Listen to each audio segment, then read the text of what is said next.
Hello guys, welcome back to my channel code to career. आज हम इस video में यूनिट 3 के जितने भी इम्पोर्टेंट क्वेश्चन हैं सभी वन शॉट में पढ़ेंगे।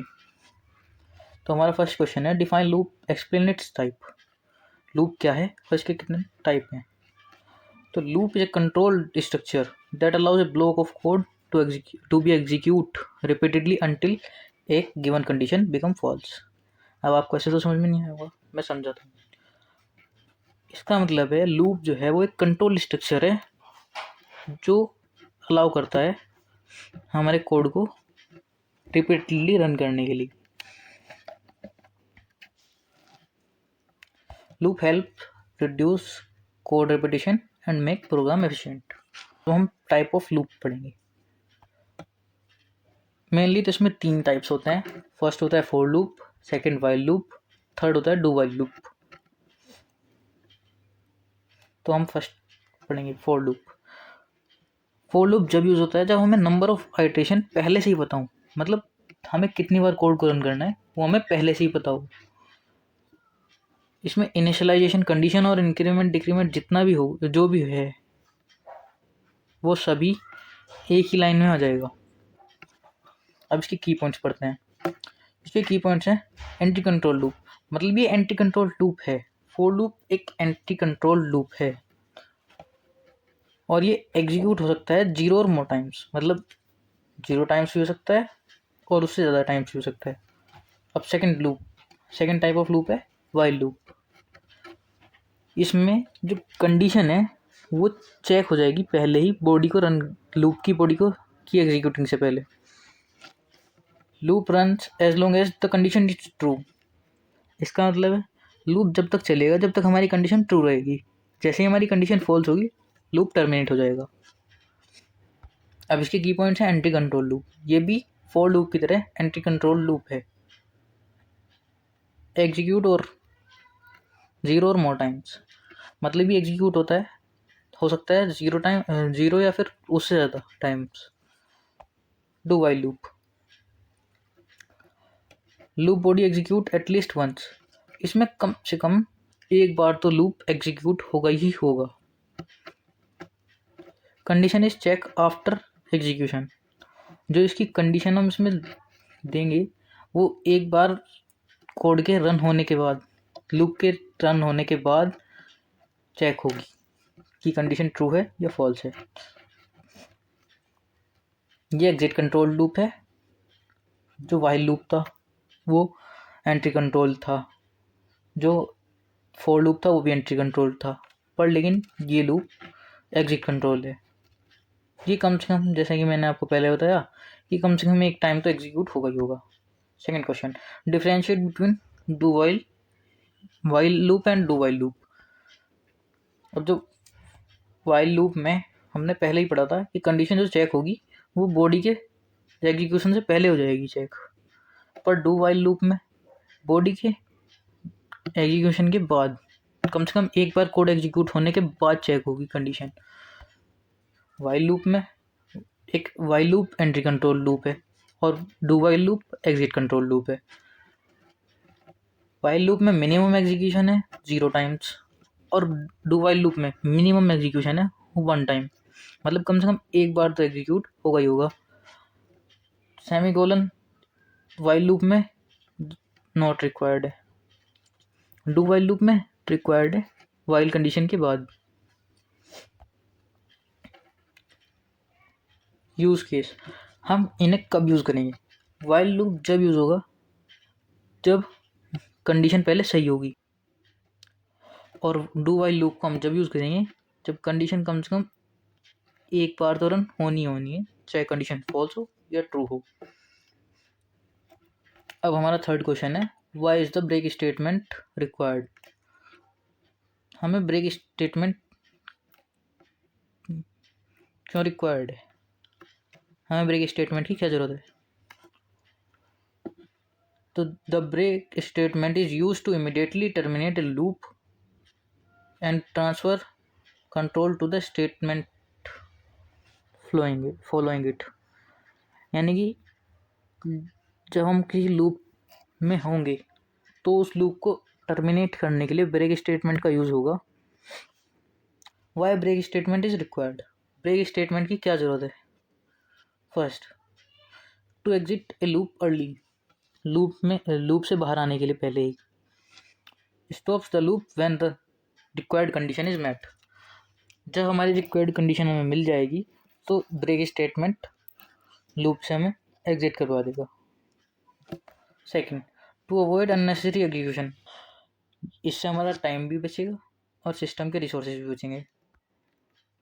To control finite loop, infinite loop, जब कोई लूप इनफाइनाइट होगा तो उसे भी कंट्रोल करने के लिए ब्रेक स्टेटमेंट यूज़ करी जाएगी। ये प्रोवाइड करेगा एक सेफ एग्जिट पॉइंट हमारे कोड को। To terminate a switch case, एक स्विच केस को भी टर्मिनेट करने के लिए ब्रेक स्टेटमेंट यूज़ होती है। Prevent execution of unwanted cases, जो हमें केसेस की, जिन केसेस की हमें ज़रूरत ही नहीं है उनके एग्जीक्यूशन से हमें ब्रेक स्टेटमेंट प्रिवेंट करेगी। अब की पॉइंट्स पढ़ लेते हैं इसके। Use in loop and switch statements, improve program efficiency को इम्प्रूव करेगा। Provide better control over execution पे हमारा बेटर कंट्रोल होगा। Question number 4, define array and explain its type. Array is an array is a data structure used to store multiple values of same data types। मतलब array एक ऐसा data structure है जो use करा जाता है store करने के लिए multiple values of same data type under a single variable. Each element is accessed using an index, इसमें एरे में जितने भी एलिमेंट्स होंगे सब यूज़ होंगे, सब एक्सेस होंगे यूज़ कर इंडेक्स का यूज़ करके। टाइप ऑफ एरेज, फर्स्ट इसमें भी मेनली 3 टाइप्स हैं, 1 डायमेंशनल, 2 डायमेंशनल और मल्टी डायमेंशनल। फर्स्ट है 1 dimensional array. Store elements in single list, मतलब एलिमेंट को एक सिंगल लिस्ट में यूज करेगा, जैसे यहाँ पे सीरियल नंबर और ये एक लिस्ट आ गई। यूज़ 1 इंडेक्स, उसमें इंडेक्स भी 1 यूज़ करेगा, ये एक ही यूज़ करेगा इंडेक्स पे। एग्जाम्पल है जैसे मार्क्स ऑफ ए स्टूडेंट,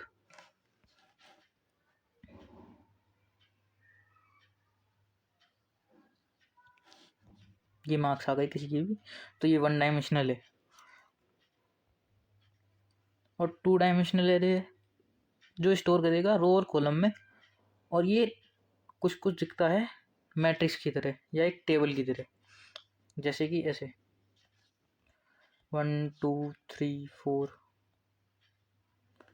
ये तो हो गई कॉलम और ये हो गई रो, जैसे कि आपने मैट्रिक्स में पढ़ा होगा। Marks of a student in different subject, जैसे कि यहाँ पे हमने मार्क्स लिख दिए और यहाँ पे हमने सब्जेक्ट लिख दिए 1 2 ऐसे करके। अब multi dimensional array with more than 2 dimensions, array जिसके पास 2 से ज़्यादा डायमेंशन होंगी। Use in scientific and graphic application, ये साइंटिफिक और ग्राफिक एप्लीकेशन में यूज़ होता है। अब next question, define structure and create a student structure. तो structure is a user defined data type that allows grouping of different data types under a single name. Structure एक user defined data type है जो allow करता है different type data types को एक grouping करने के लिए, डिफरेंट डाटा टाइप्स को एक सिंगल नेम के अंदर। Example student structure. अब यहाँ पे ये इसका सिंटेक्स है स्ट्रक्चर का, और यहाँ पे हमने इसका नाम लिख दिया स्टूडेंट। अब यहाँ पे हमने character name, character variable define कर दिया, इंटीजर में एज डिफाइन कर दिया, फ्लोट में टोटल मार्क्स डिफाइन कर दी। तो ये जो ऊपर कोड है इसका एक्सप्लेनेशन है। नेम जो है वो स्टोर करेगा स्टूडेंट का नेम, एज स्टोर करेगी स्टूडेंट की एज, और total marks stores total marks of a student. अब ड्रॉबैक्स क्या है? क्वेश्चन नंबर 6 है, list the drawback of an array. Drawback of array, array fix size का होता है, कैन नॉट ग्रो डायनामिकली, यानी कि एरे का जो साइज है वो पहले से ही फिक्स करते हैं हम। Second, stores only same data type elements, इसमें सेम ही डाटा टाइप के एलिमेंट स्टोर होंगे। मेमोरी वेस्टेज में अगर इसमें मेमोरी वेस्टेज भी होती है। इंसर्शन और डिलीशन डिफ़िकल्ट है इसमें। No automatic bound checking. Question number 7th, write a program to multiply two matrix of order m cross n। Condition for multiplication, number of columns of first matrix is equal to rows of second matrix. ये आपने math में भी पढ़ा होगा और यहाँ भी। मतलब जो फर्स्ट मैट्रिक्स के कॉलम है वो रो के इक्वल होना चाहिए सेकंड मैट्रिक्स की। अब इसका प्रोग्राम देख लेते हैं।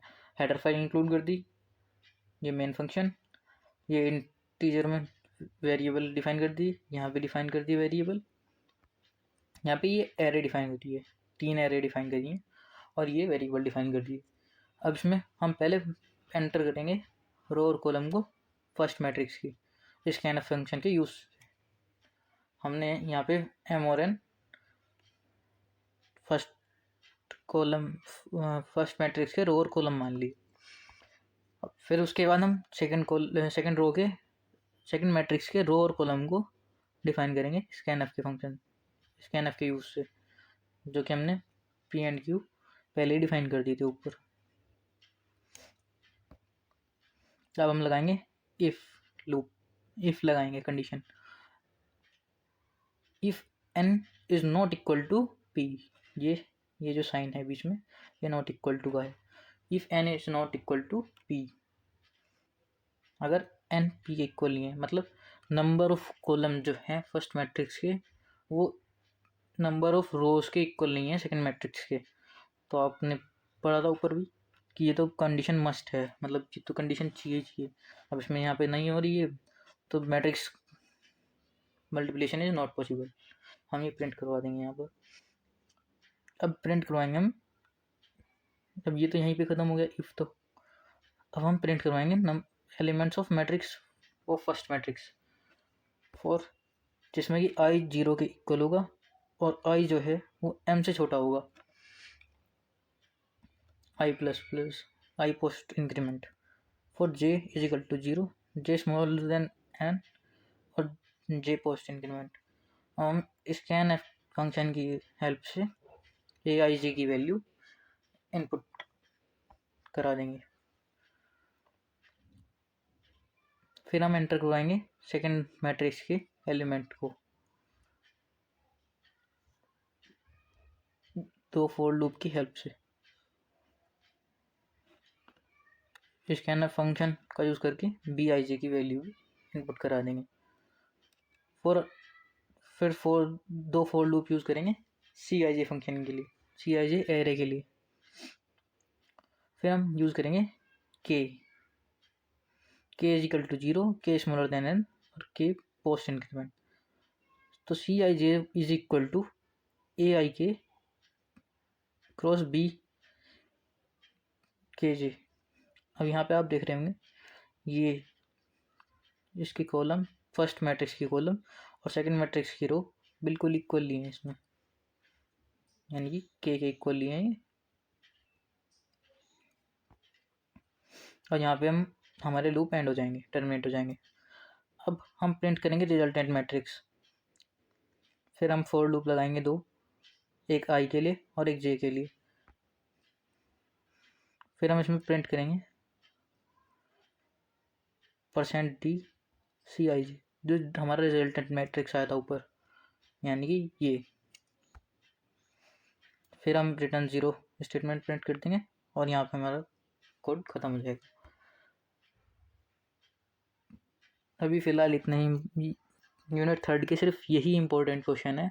अगर आप इनको अच्छी तरह पढ़ लेते हैं तो आपकी यूनिट 3 की थ्योरी जो है, जितनी भी इम्पोर्टेंट थ्योरी है 7 मार्क्स के लिए, वो सारी कवर हो जाएगी। आपको और कुछ करने की ज़रूरत नहीं है यूनिट 3 में। और गाइस बस यूनिट 3 में इतना ही था। और अगर आपको सारी यूनिट्स के इम्पोर्टेंट प्रोग्राम्स चाहिए, यानी कि इम्पोर्टेंट कोड्स, उनके क्वेश्चन और उनके साथ ही साथ आंसर। तो आप हमें वीडियो के कमेंट सेक्शन में कमेंट करके बता सकते हैं, और प्लीज़ इस वीडियो को अपने दोस्तों के साथ शेयर करें और सब्सक्राइब करें चैनल को और वीडियो को लाइक करें। और ये जो पूरी PDF है नोट्स की, ये आपको मिलेगी हमारे टेलीग्राम चैनल पर। पूरी PDF आपको हमारे टेलीग्राम चैनल पर मिलेगी, तो हमारे टेलीग्राम चैनल को भी ज्वाइन करें, डिस्क्रिप्शन में लिंक है।